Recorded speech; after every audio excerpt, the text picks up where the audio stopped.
The Boston Celtics just finished their first preseason game, and wow, was it thrilling. The Boston Celtics got a W, beating the Philadelphia 76ers 114-106 after some late game fourth quarter heroics from the boys. Payton Pritchard played phenomenal. Kristaps Porzingis did amazing as well. We'll get all into that and more on this episode of Celtics Digest. I'm Bruce Veliz, but before we get into any Celtics content, I'd like to say that 89% of our viewers are not subscribed, and would greatly appreciate if you hit that big old red subscribe button and joined the Celtics Digest family. We can't thank you guys enough. We're on our way to get to our goal of 1,000 subscribers, and we've already hit 700 subscribers. So thank you so much for the 700 people that have hit that subscribe button already. But if you're one of those people that haven't hit that subscribe button but want to watch our videos, keep getting your Celtics content throughout the season, make sure to hit that subscribe button. Would greatly appreciate it. We just need 300 more, guys. So if you're a part of that 300, make sure to hit that button. But let's get into the content today. We're going to be talking about the Celtics securing the first win of the preseason. And wow, was this a thrilling game for the Boston Celtics today. Obviously, they wanted to go with all their starters. The 76ers did not have all their starters. They did not have Joel Embiid or James Harden playing tonight. And it was a close one to the wire, back and forth. Great games with a great amount of pace. As you guys can see, I have the box score popped up for you guys.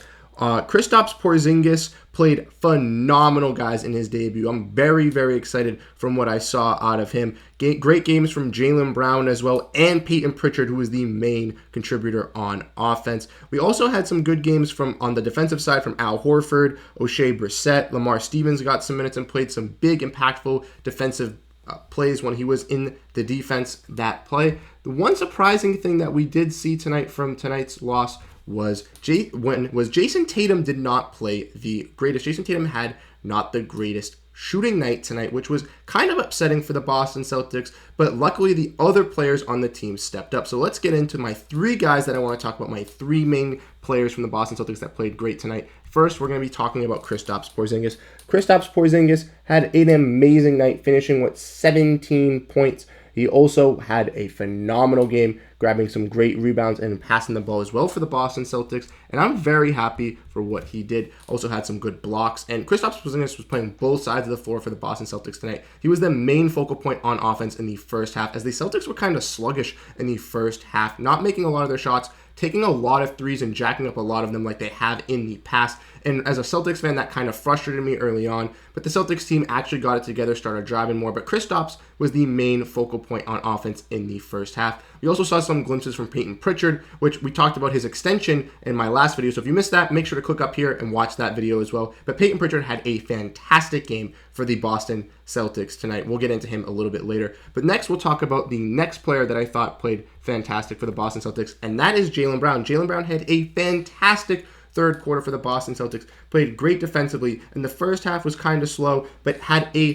turnaround in the third quarter, fighting for loose balls, fighting for those fast breaks, getting impactful slam dunks on those fast breaks for the Boston Celtics, helping out the Boston Celtics team. And I can't thank Jaylen Brown enough for his performance tonight. Really elevating this energy for the Celtics team in the third quarter. They had been down kind of the whole first quarter, kind of been back and forth, but always kind of behind a bit. They woke up on some turnovers late in the third quarter for the 76ers and capitalized on fast break points with Jaylen Brown, and he did phenomenal for the Boston Celtics in that regard. But the main guy, the superstar guy that every Celtics fan is going to be raving about tonight is Payton Pritchard. He had a phenomenal game for the Boston Celtics. After signing his contract today, after people saying that it might have been an overpay, me thinking personally that it was a great contract for both the Celtics and Payton Pritchard, he came out and proved the haters wrong tonight. Guys, Payton Pritchard had 26 points. Payton Pritchard balled. He was 6 for 11 from 3 points tonight. Payton Pritchard was in his bag, shooting deep contested threes for the Boston Celtics and hitting them, hitting wide open ones as well. Payton Pritchard is showing the Boston Celtics he can be this backup point guard and can be this shot creator for this bench, and I'm loving it. Maybe he could even emerge as a great six-man year of the year candidate for the Boston Celtics if he's escalating and playing with this much energy. We already heard Sam Hauser said he's out for blood this offseason, and I can't wait to see how great Payton Pritchard plays. And even when Payton Pritchard was missing some of his deep three-pointers, we had great crashing from the boards from Lamar Stevens and Oshae Brissett. Oshae Brissett had a great putback slam, and so did Lamar Stevens, and I was greatly impacted to see that as we lost those kind of ferocious and impactful guys in Grant Williams and Marcus Smart this offseason. So to have guys like Lamar Stevens, who only got in for the last 3 minutes of the game after Luke Kornet had kind of phased out of the game for the Celtics and kind of not been effective, Lamar Stevens came in and had a big impact and also hitting a big free throw late in the game, hitting a late jumper. Lamar Stevens, for the minutes that he played, did awesome. Oshae Brissett, same thing. Loved his hustle, loved his tenacity. I think that Oshae Brissett is going to be a key contributor to this Boston Celtics team. But now we can talk about some of the dislikes that I had with this Celtics team. Obviously, the starting was the shooting. We did not have the greatest shooting night. We picked it up late in the game, obviously fourth quarter heroics. The Celtics are known for that, but the Celtics are also historically known for not doing great in the first quarter. They were 3 for 12 from three-pointers in the first quarter, and they kept constantly shooting them, which is a big problem for the Celtics. Obviously, if they're hitting those threes, they get in a big command for their game. That is their, game plan for most of the season. But if they're not hitting those threes, I think they need to kind of readjust their offensive kind of drive to the rim more. You guys got Jaylen Brown, Jayson, Tatum, you can guys run these great pick and rolls and just pick and pops, maybe even at the mid-range. You don't need to jack up these threes, especially on fast breaks. But I think that the Boston Celtics kind of woke up on their shooting at the end of the game. Also, the rebounding towards the end of the game was a lot better, but the offensive rebounding in the beginning, a lot of people said we've been missing that with Robert Williams, and it's definitely noticed. Luke Kornet, also kind of a question mark. I know Joe Mazzulla said he was going to be a big backup center for the Boston Celtics, and tonight he had some valuable minutes, but honestly didn't play the most impactful, kind of looked a little lost out there for the Celtics. And then once they subbed him out for Lamar Stevens and had that small ball running up of Brissett and Stevens being the 4 and the 5, they kind of found the groove more with the team, and I think that helped them win in those clutch moments at the end. And I think we might see more of a lineup of that as well as we get closer to the season.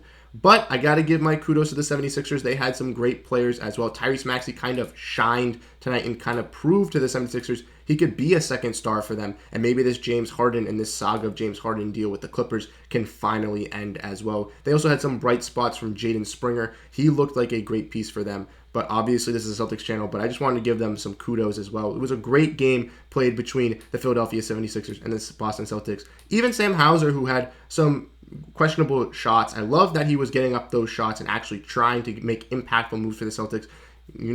Everyone says, Dion Waiters, got to keep shooting until you make one. Come on, Sam Hauser. You missed it tonight, but hopefully the Celtics have another preseason game tomorrow. Maybe we'll see more of the bench. We didn't get to see Jordan Walsh tonight as well. That was kind of a disappointment. Maybe we'll get to see him tomorrow. Maybe the starters will get more of a rest in the back-to-back as they go to the New York Knicks. But hope you guys enjoyed the first preseason game as much as I did. Make sure to hit that subscribe button and enjoy Celtics content here all year round if you guys enjoy the Celtics Digest channel. If you guys are already here and you haven't hit subscribe, make sure you hit that button. We'll be doing a video tomorrow, guys, on the other preseason game happening versus the New York Knicks. So if you guys enjoyed this preseason video, make sure to stay tuned for tomorrow's preseason breakdown as well. I'm Bruce Veliz. Catch you guys in the next video.